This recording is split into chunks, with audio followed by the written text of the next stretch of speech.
Good morning, family. It is I, your intrepid instructor, Mr. Romer, here in the attic of the Romer household. It's just me and my sister. The time is now 11:24. I've taken some time this morning to think about what I was going to talk about. Today's date is June 22nd in the year of somebody else's Lord 2020. I'm mine. You guys know I'm atheist. To quickly recap, here, watch this. CDX Automotive. Oh, I can see. I was supposed to talk about today, I do believe, an amp.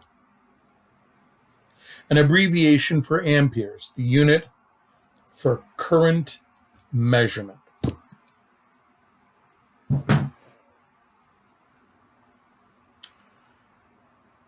Someone once tried to describe electricity like water, and I think it's a decent analogy. I was going to make the analogy about cars. We'll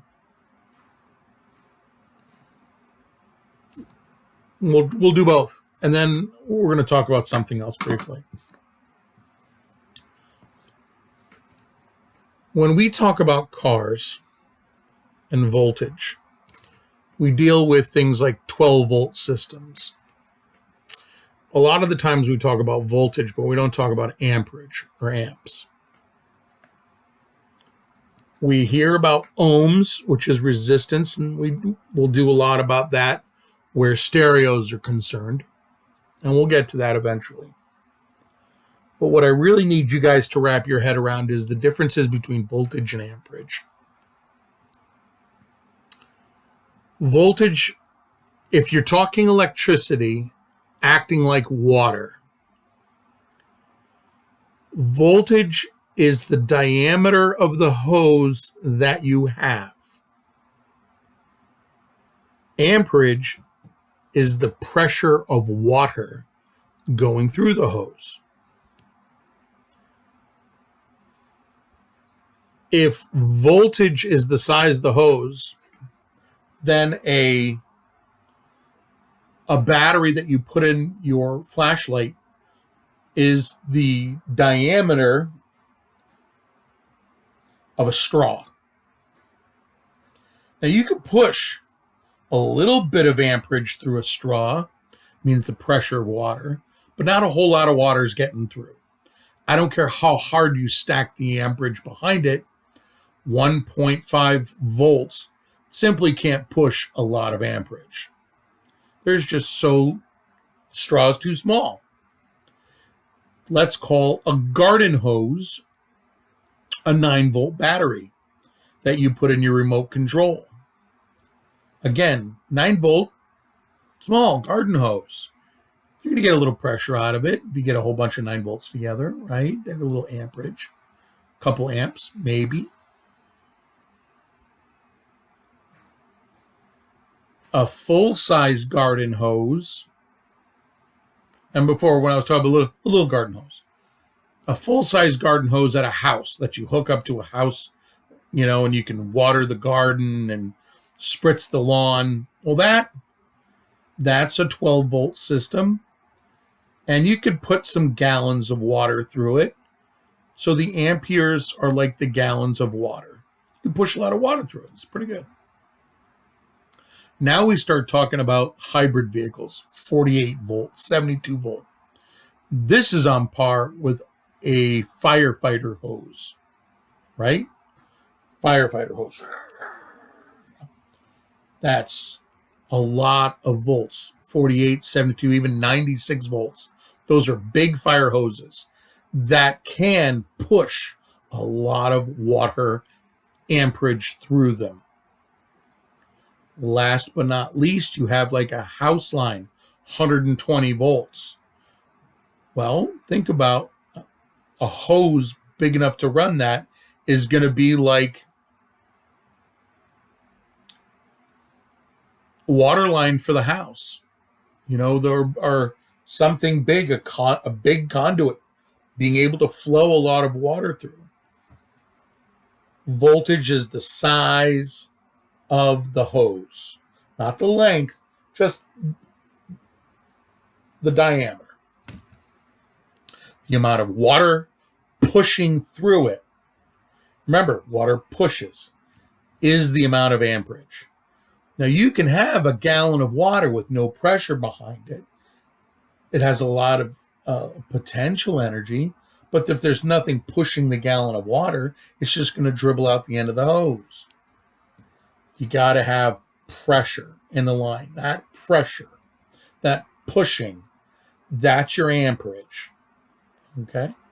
Now, if you try to push too much amperage, too many gallons of water through too small a hose, or if you put your thumb over the end of it, and if your thumb's strong enough, too much back pressure, the hose ruptures.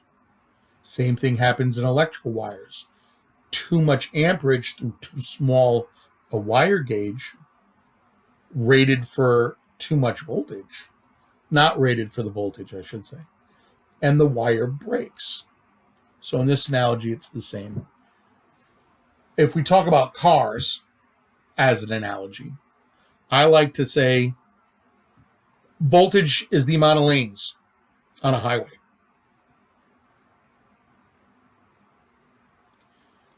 Amperage, ohms are stop signs placed along the highway. If it's a big red stop sign, everybody slows down, right? If it's a little yellow triangle, yield, that's just a little bit of an obstruction. So things slow down, but they don't stop. Those are your resistors, right? So if you have a 9-volt system, that's 9 lanes in the highway. You have a 12-volt system, that's 12 lanes on the highway. Amperage are the vehicles running down the highway lanes. And you can have a lot of amperage that doesn't flow well, because you can have all 12 lanes of a 12-volt system have Mack trucks on them. But if you've got a stop sign, all those Mack trucks, that stop sign representing resistance, they all stop. And so you don't have flow till the stop sign turns around and becomes go, or the stop light turns green, and all the amperage go. All the trucks go. And trucks, as you know, carry a lot of energy, right? A 96-volt system has 96 lanes for trucks to travel down. Can carry a lot of current, a lot of amperes, a lot of push. 12-volt system, can it push? Yeah, you can get 100 watts out of it. But you're making the trucks drive really, really fast. And if you put resistance in the line, like a stoplight, those trucks are going to come to a screeching halt, right? It'll be tough to flow that electricity well, unless you get really well-built roads, which is very expensive wiring. We can go on with this analogy, but I won't.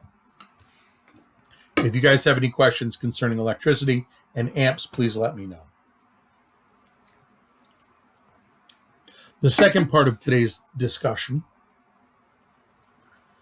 is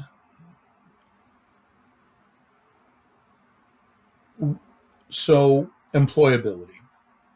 We had a meeting this morning with Claire Muddyman and the rest of the staff, and we were talking about getting Job Corps students prepared for employment. How do we help you guys become more employable so that you can get the best job that you can get out of the gates? Now, I've talked to various students who both have graduated automotive, who didn't graduate automotive. And the reality is very cut and dry. If you make it through Job Corps and you get your certificates, the odds of you getting a better job increase exponentially, completely. If you don't complete Job Corps, it's not that it's a red flag, but if you write down in your resume or your application for employment, attended Job Corps, didn't finish, they're going to go, well, why? How couldn't you finish something like Job Corps? Set up to handle students who have lost their way and aim them in the right direction. Did you not want to get helped? Did you not want to learn something new? What's the problem? It throws, I guess it does, throws a red flag in the air.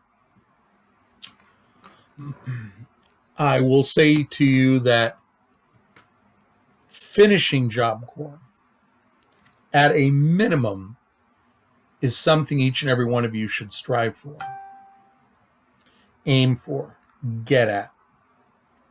If you want to, I'm getting pinged on my phone. It's funny. It really makes my brain stop. I'm looking for a car. We'll talk about. That's the magic word of the day. Looking for a car. We'll figure it out. I'm looking for a car. The Yukon's not feeling well, so I didn't know whether I should get another Yukon, fix the one I have, which is not going to be expensive. I don't have access to the tools I need. So, got to do the brakes. I need to do a B+ cable. That's it. And a new battery. Anyways.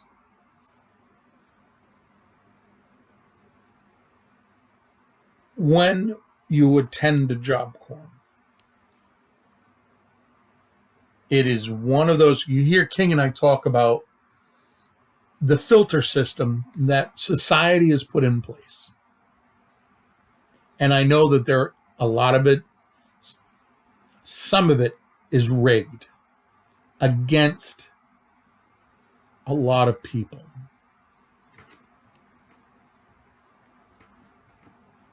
I know that. I know that the system's rigged. Aside from that, beside that, Job Corps is one of those places that allows those individuals who've been disenfranchised, in other words, not interested. They've seen what goes on in school and they're like, yeah, not for me, for whatever reason. And it says, okay, look, here's another crack at the apple. Here's another chance for you to join in, to be a part of, quote unquote, the American dream, which is getting a good job, getting paid as much money as you can for doing as little as possible for that paycheck. That's the reality. Can we all work hard? Yeah. Do we all want to? Well, I want to feel like I'm valued and that I provide good value for my pay. But believe me, if some billionaire philanthropist decided to say, hey, Kurt, I really like your voice. I'm going to offer you a job. You're going to make me commercials for TV and radio, in which all you need to say is Arizona ginseng green tea, the best tea on the planet. And I make these commercials and I get paid $500,000 a year. I promise you that if Arizona, the billionaire owner of Arizona green tea, they came to me, I would take the money and I would not teach at Job Corps anymore because I'd be too busy talking into a microphone because it's easy.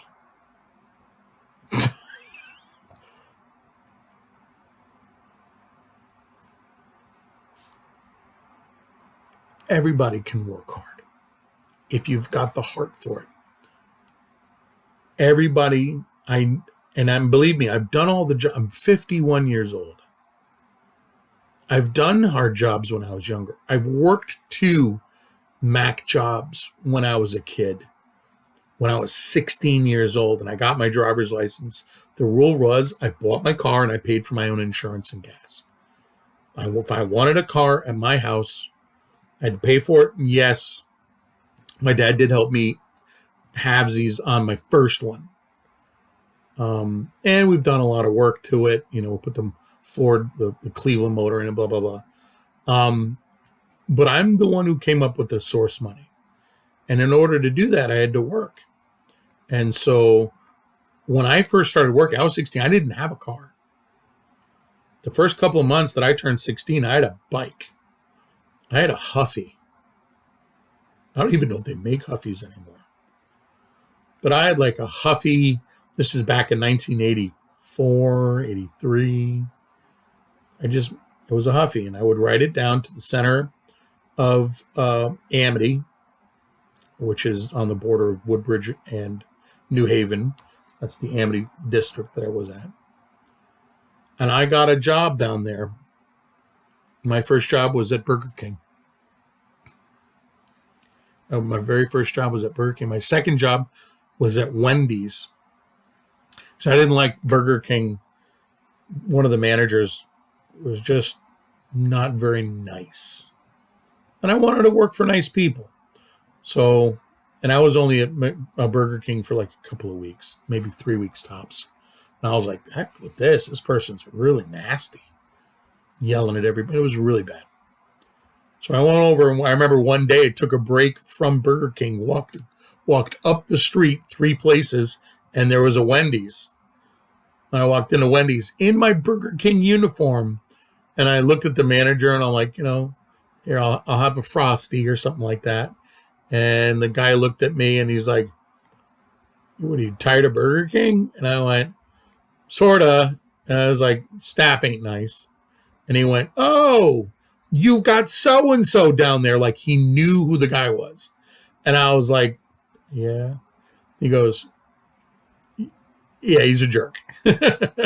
He's like, you want a job? And I was like, yeah.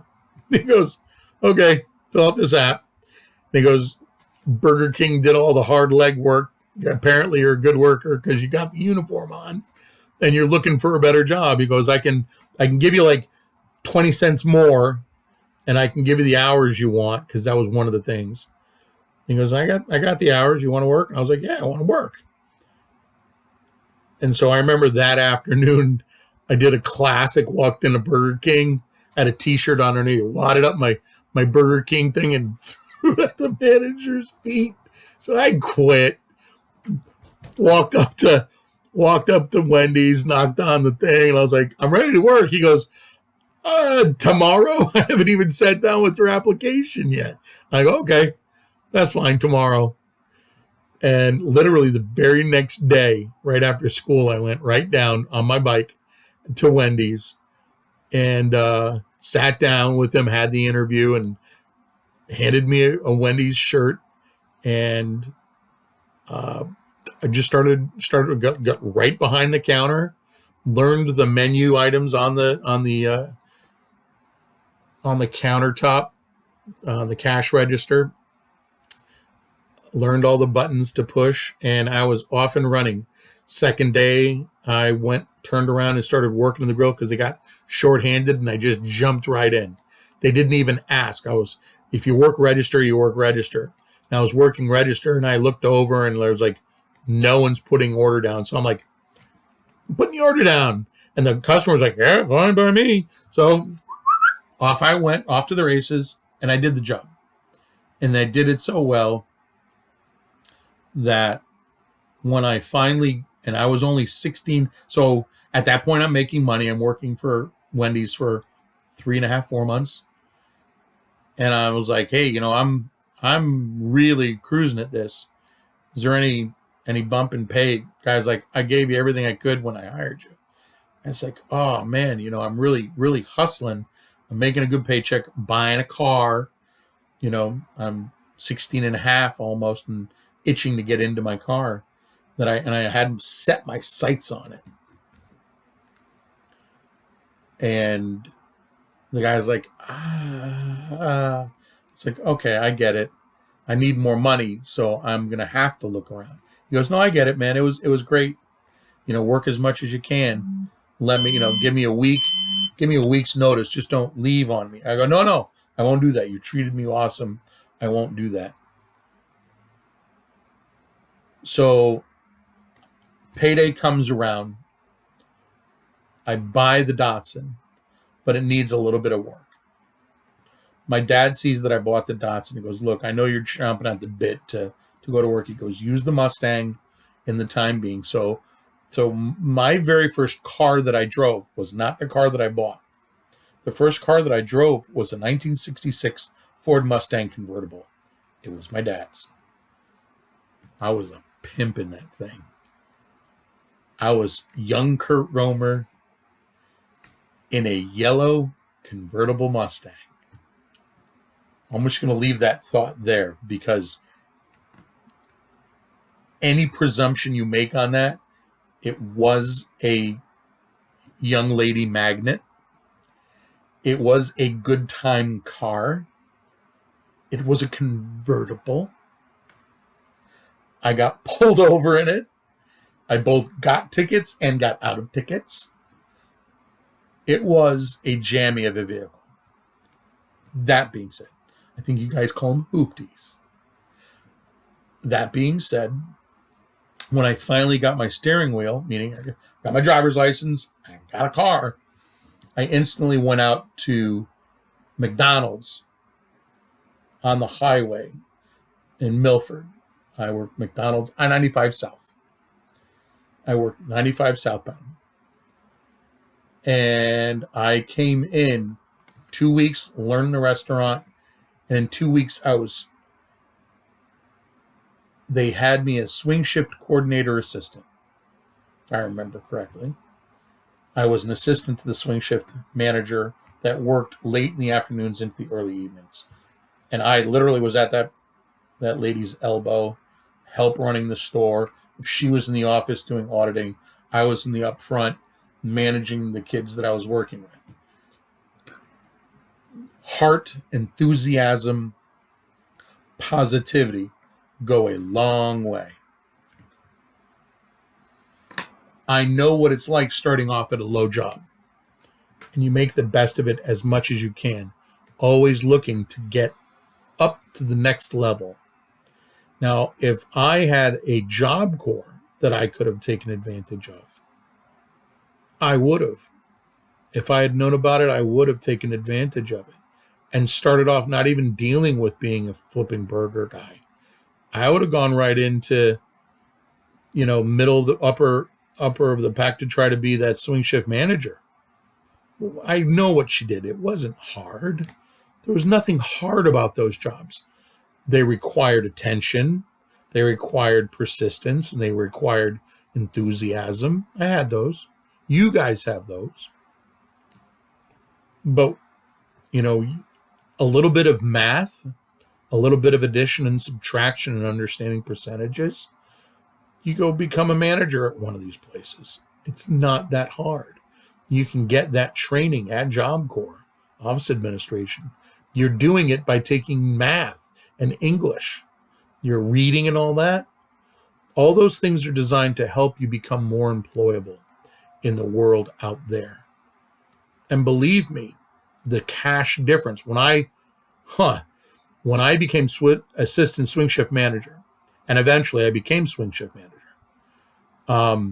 all within a short couple of months, I was banking money back then. I would lie if I could tell you the amount. I don't remember how much. I just remembered having friends of mine. Well, Billy Abbott, we something happened with the milkshake maker. Oh, that was the McDonald's. We were over at come out of off the highway one, and there was one right near the Connecticut Post Mall. But I remember I was asking friends of mine, like, yeah, how much do you make a week? And they were like, oh, I made $180 this week. And I was like, 325. Whoa. Almost double what my peers were making at my high school as a junior. I was doubling what money they made. I became very aware very early on that the more you learn about life and work, and the better you can speak properly, and the more math that you can do properly, it absolutely equates to more money in your pocket.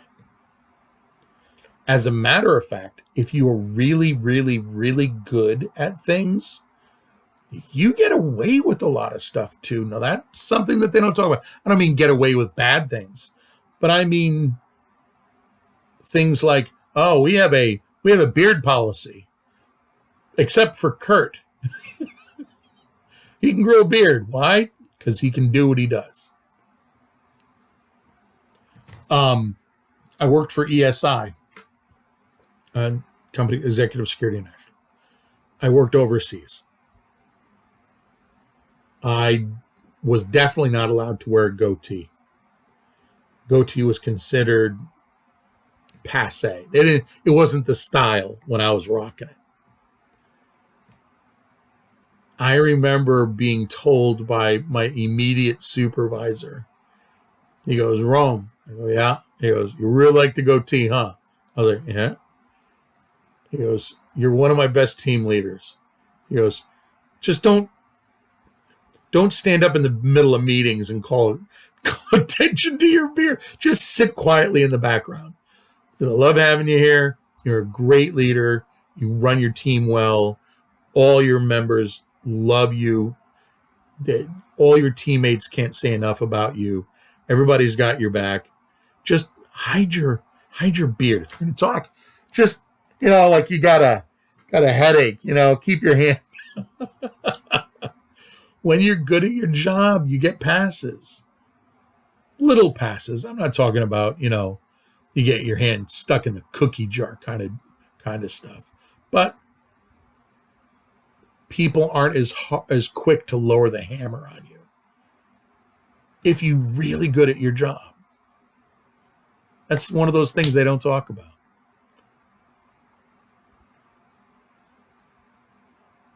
Employability is so much about personality. I have in my life, and it's not that I'm bragging, it's that I want you guys and girls to recognize the importance of being good at what you do and good at speaking properly about it.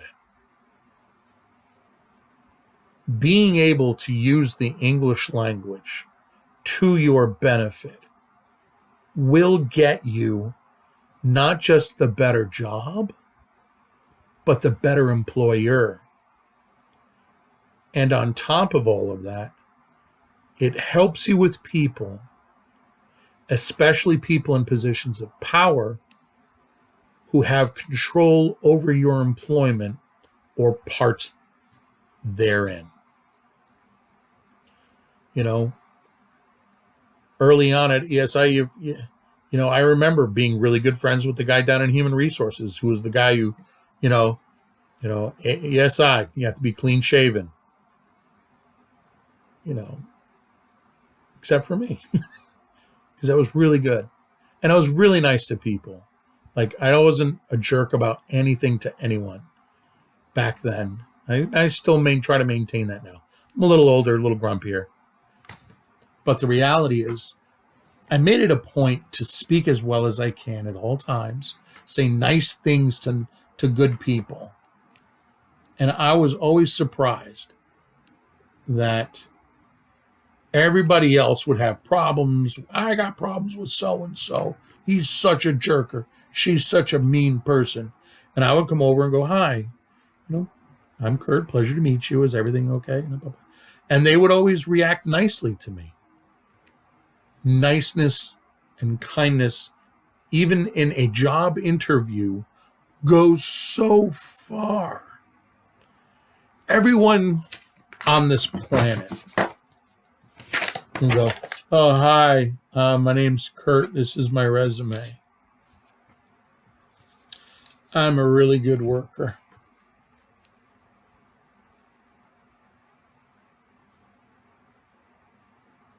I can do the job. You're not going to hire that person. But if you come in, like, good afternoon, my name's Kurt Romer. This is my resume. Thank you very much, by the way, for inviting me to come down and speak with you. I really appreciate you taking the time out of your busy day to meet with me. I know time is money, and even though it is your job to interview, I know you're really looking for that perfect individual. Hopefully it's me. I'm trying to sell myself. Let you know I am the guy for the job, right? And let's talk. And I just noticed those are your golf clubs in the corner. Of course they are. They're golf clubs in your office. Where do you play? Being confident enough in your own personality, and also learning a little bit on how to be a chameleon will help you get a job. He says, okay, Mr. Romer, you said the words. How do I do that? You're going to laugh. There are 3 major things each and every one of you need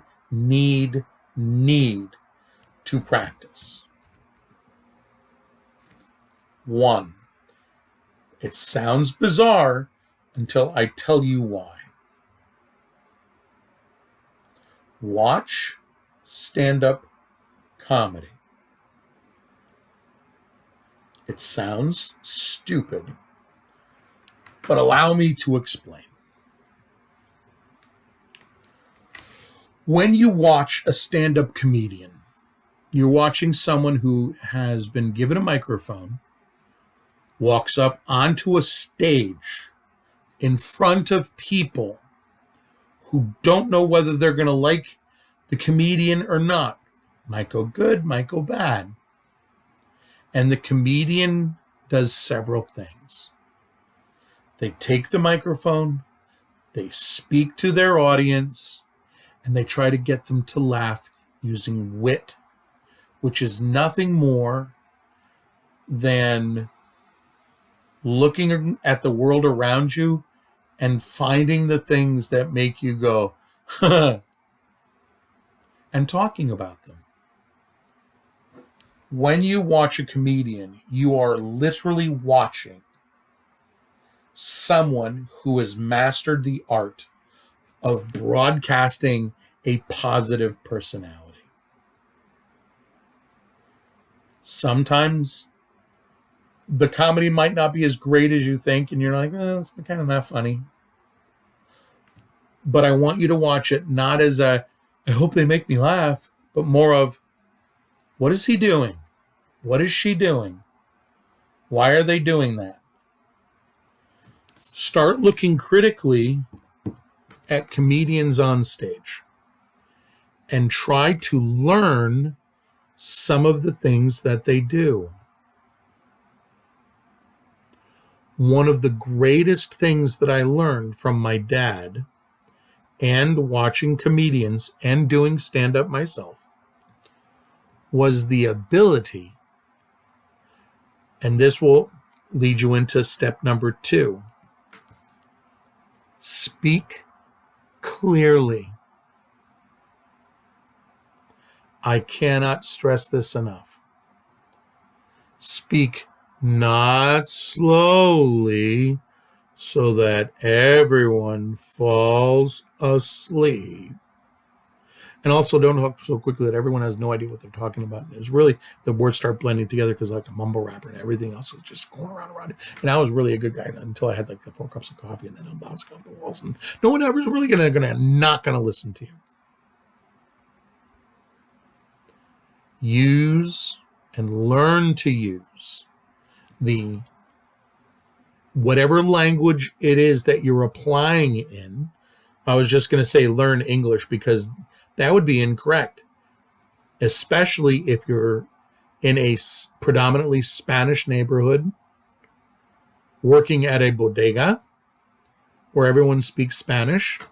I will tell you this: learn to speak Spanish eloquently. Enunciate. Buenos días, señor. ¿Cómo está? Trill that R. Hit the accent points. Speak as if you were un profesor de español. Right? A professor of Spanish. If you're going to speak English eloquently. Make when you speak pretty. Enunciate. Pronounce all the letters. Okay? P's, T's, R's, and Q's. Slow down your speech. Here's another thing.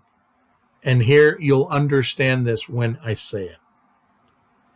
If I ask someone for their phone number, they say it to themselves. They're not telling me their phone number. They're saying, oh, my number, 363-624. What? Hey, didn't you hear me? 363-62222. 62222. What? 363-6222. Oh. Area code 413? 413. That's not my phone number. I don't know who that is. My phone number is 413-313-2345. Again, for the people writing it down, 413-313-2345. There's a cadence involved. It's like marching in step. Because if I just said 313-2345 and I just said my phone number and you're like, did he just say numbers? Of course I did. I said my phone number, 313-2345. People are like, there was mumbling. And I think I heard 5. Slow your roll. Speak clearly. Enunciate. Even if you have an accent, accents are beautiful, especially if you speak a language clearly. Which brings me to my last point. Be yourself. Laugh. Laughing shows confidence. Make a small joke. Don't offend anyone with the joke. But like, man, it's hot out today. I almost melted. You can't lose with something like that. It's a hot day. I almost melted. It's funny. I don't care who you are or how old you are. It's funny. It's like boogers and farts to a 5-year-old. It's funny. Right? So cold. I almost turned into an ice cube. My gosh. Humor shows wit. Wit shows intelligence. Intelligence is employable. Think about that. Laugh. Laugh at the interview. Don't be scared. Don't be worried. Be confident. Mr. Homer, how do I be confident? Last but not least, I guess it would be point number 4, if we're counting. There's probably 5. I want each and every one of you, as I do this every morning, I want each and every one of you to make a video of yourself. Get some good lighting, right? Too bright. Sunshine. Sit properly. Shoulders back. Chin up. Open up the pathway of air. Take a deep breath. Press record. And do, hi, my name is, I am this year's old. I currently go to Job Corps. I'm learning how to become a mechanic, an automotive technician. I love working on cars because I enjoy things like a puzzle. I like seeing how things intermesh. I like seeing how things work. I really enjoy tinkering with small mechanical objects, fixing it when it's broken. Just start talking into the mic. Talk to yourself even. You don't even have to look up into the camera. You can look down at yourself in the little picture box. Look at your mannerisms. Use my hands. Hey, I'm Italiano, right? I'm not really. I'm German and Ukrainian. But I've always enjoyed using my hands to illustrate points, to add emphasis to what I'm speaking about. And when you're done with 10 minutes of recording, press stop and watch yourself. Really look. Don't listen so much as to what you're saying at this point. Look at what you're doing. If every 2 seconds goes by and you're grabbing at your ear, I can promise you the person who's running the interview is going to say, what's wrong with their ear? Or, as I have found myself doing, I brush my hair. Well, lately, because I got so darn much of it, it's fun to brush. And I'll do the beard, right? Make it all sit nice and pretty. Look at that, right? And you begin to recognize if you're doing things that constantly might put employers off. If you look at the video and you find yourself, figuring it out and chewing on it, everyone's going to go, oh, God, that's disgusting. Don't hire that booger picker and eater. Oh, right? The same thing is you're sitting there trying to get at last night's popcorn while you're speaking. Learn to keep your hands away from your face. You can bring them out here. Be like a magician. Nothing in my hands until, oh I made the brush appear. And if you're going to do anything like rub your nose, do it briefly and in a moment of pause while you breathe. All these things are important because they signal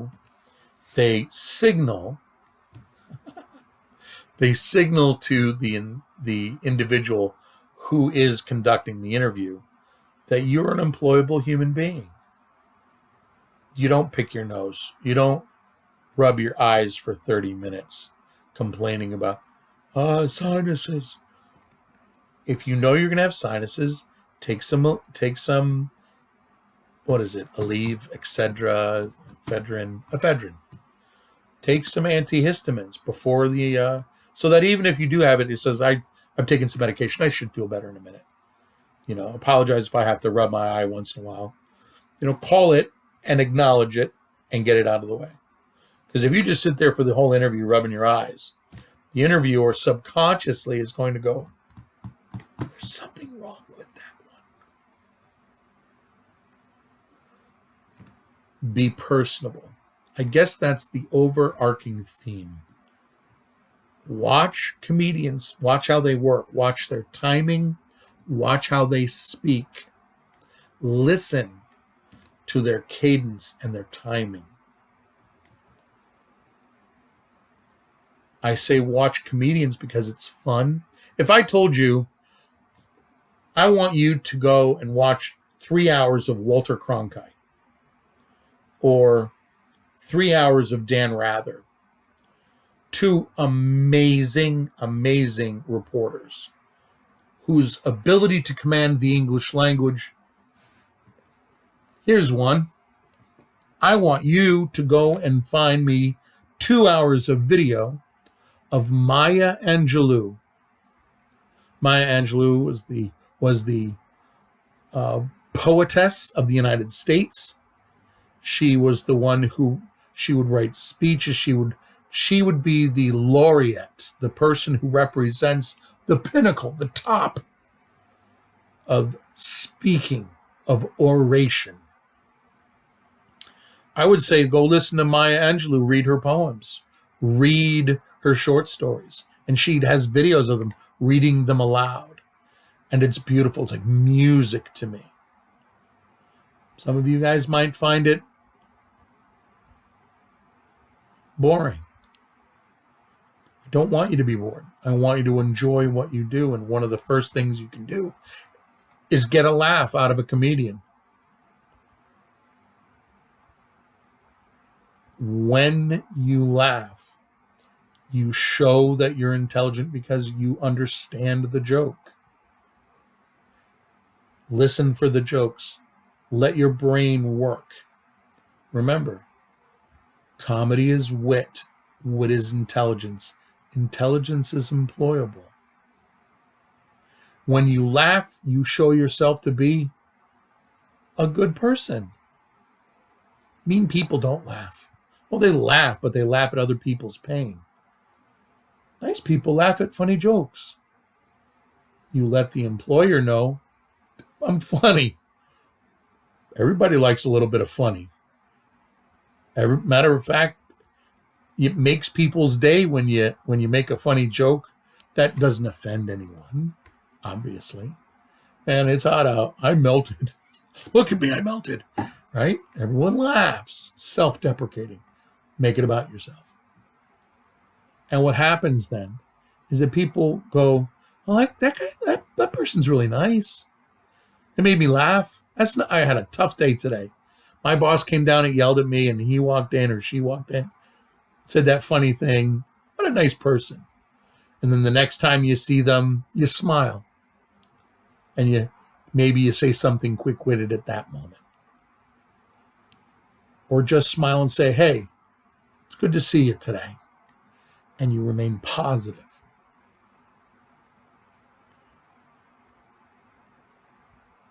Learn the language you're going to use.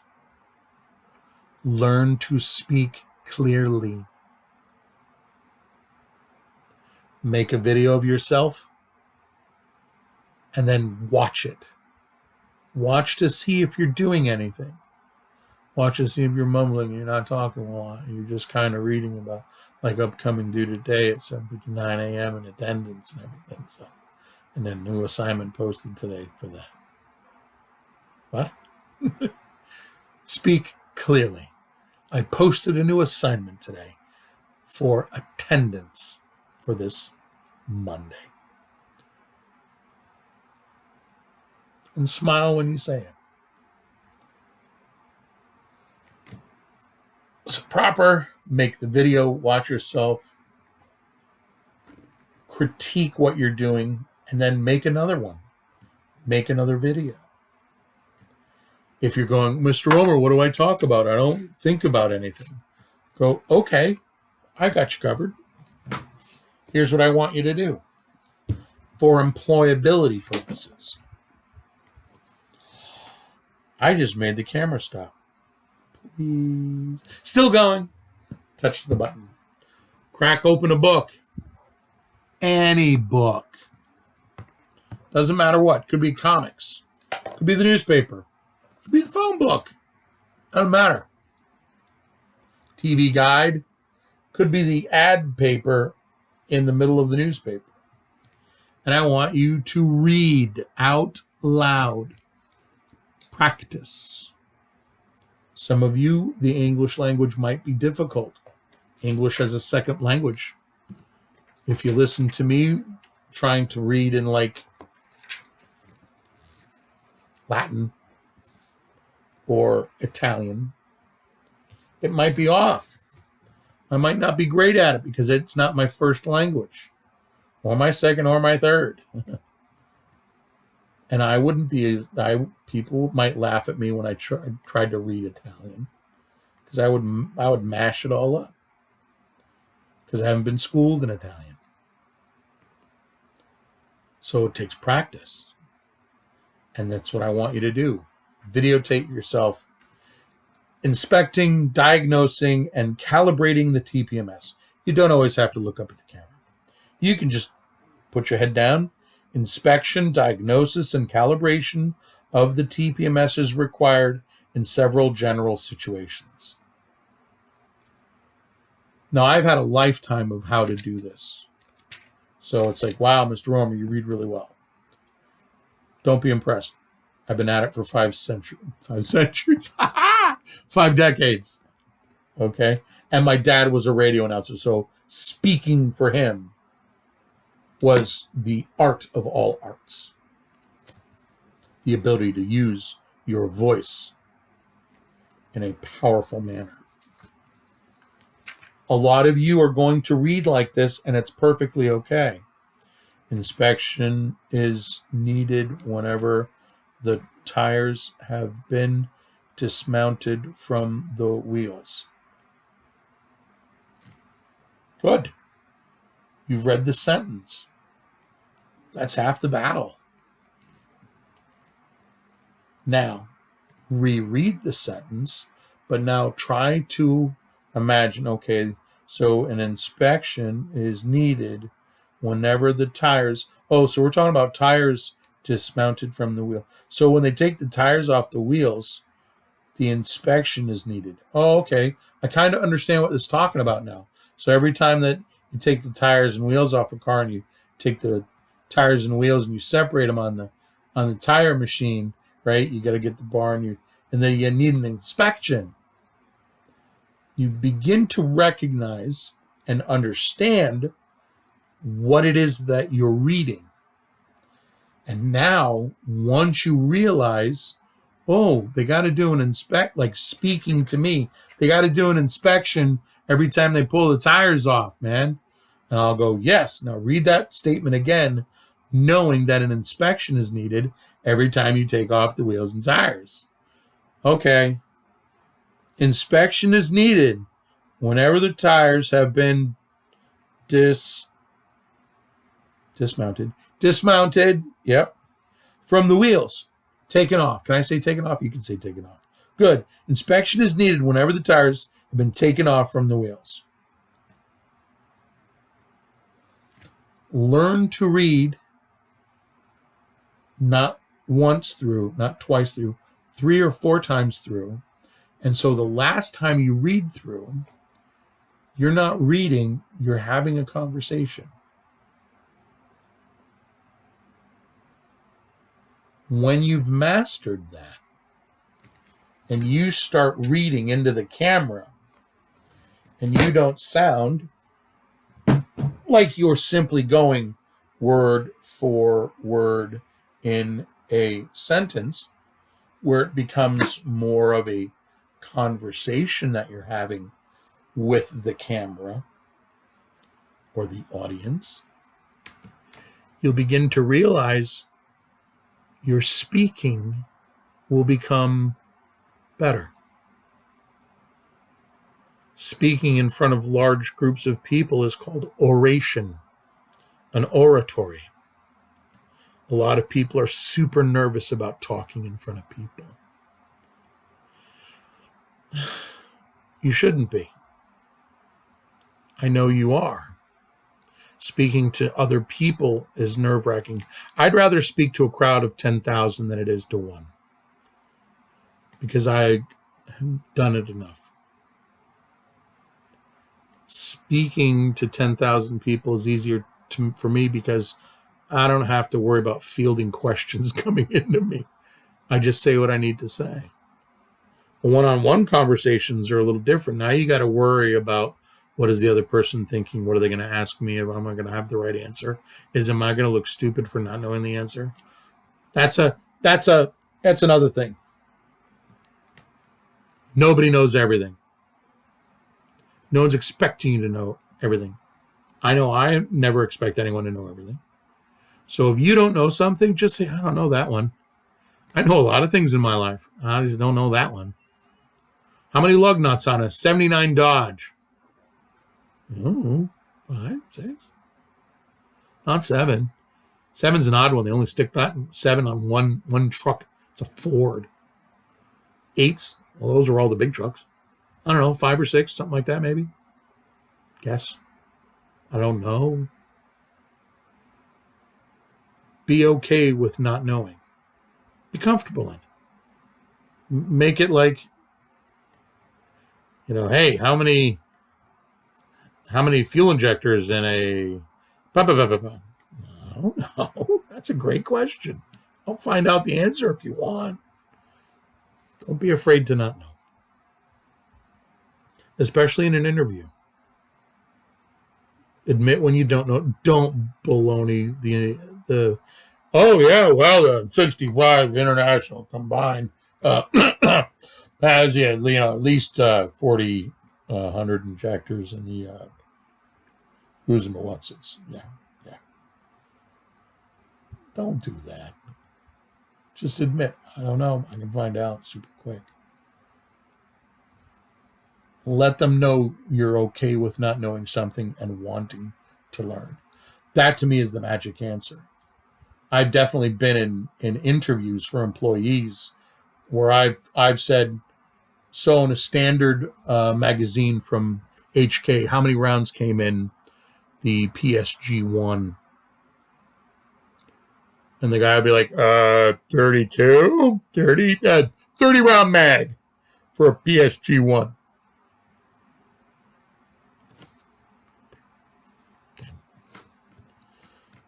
10 plus 1 in the pipe. 10. But when people act like they know what they're talking about, they don't have any clue. The person leaves the office and they'll look over and he goes, what a BS artist. And I went, yep, not going to get the job. I would much rather prefer someone sits down and I go, so how many rounds came from the factory on a PSG-1 from Heckler & Co.? And the guy goes, I've never fired that gun. I've seen it. They're really pretty. I just don't know anything about it. I can learn if you want to teach. Yes, I do. Hired.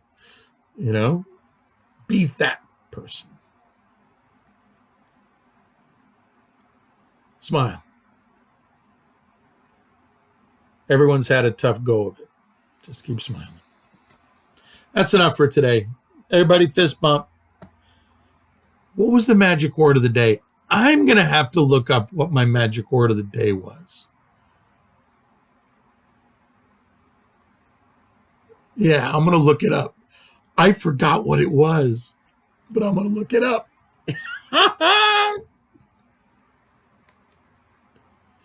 It didn't stop taking. Another fist bump.